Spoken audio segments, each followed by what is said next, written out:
ప్రభుత్వంలోని వివిధ శాఖల నుంచి నిధులు తీసుకొచ్చి కంటోన్మెంట్ ను అభివృద్ధి చేయడమే తన లక్ష్యమన్నారు ఎమ్మెల్యే శ్రీ గణేష్.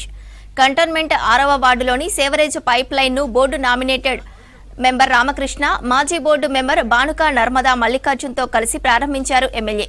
కంటోన్మెంట్ అభివృద్ధిలో కీలక పాత్ర పోషిస్తానని, అందుకు ప్రజలు సహకరించాలని కోరారు. తాను ఎమ్మెల్యే కావడానికి సహకరించిన బోర్డు నామినేటెడ్ మెంబర్ తో పాటు ప్రతి ఒక్కరికి కృతజ్ఞతలు తెలిపారు శ్రీ గణేష్.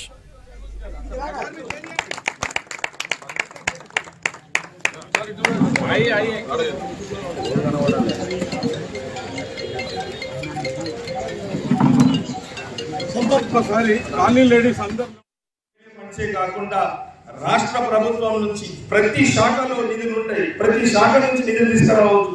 అదే మాదిరిగా నేను ఊగే ప్రెస్ మీట్లు పెట్టి వాళ్ళ మీద ఎక్కువ కాదు, సెక్రటరియట్ మంత్రులకు తిరిగి డబ్బులు తీసుకొస్తే డెవలప్మెంట్ అవుతుంది. డెవలప్మెంట్ మీరు కూడా మనం కూడా చేస్తే బాగుంటుంది. మాటికి అదే నిన్ననే వచ్చింది, మొన్ననే అరేది ఏదైనా ఫస్టే వస్తారు, ఫస్ట్ వచ్చిన తర్వాతనే సెకండ్ థర్డ్. ఫస్ట్ బండి కొనుక్కున్నాడు, ఫస్ట్ రోజు ఎక్కుతాం కాబట్టి అరే నిన్ననే బండి కొనిందంటే బండి కొన్నాకనే ఎక్కుతాడు కదా. మనం ఏదైనా లైఫ్ లా ఫస్ట్ టైమే, దాని తర్వాతనే కంటిన్యూ అవుతుంది.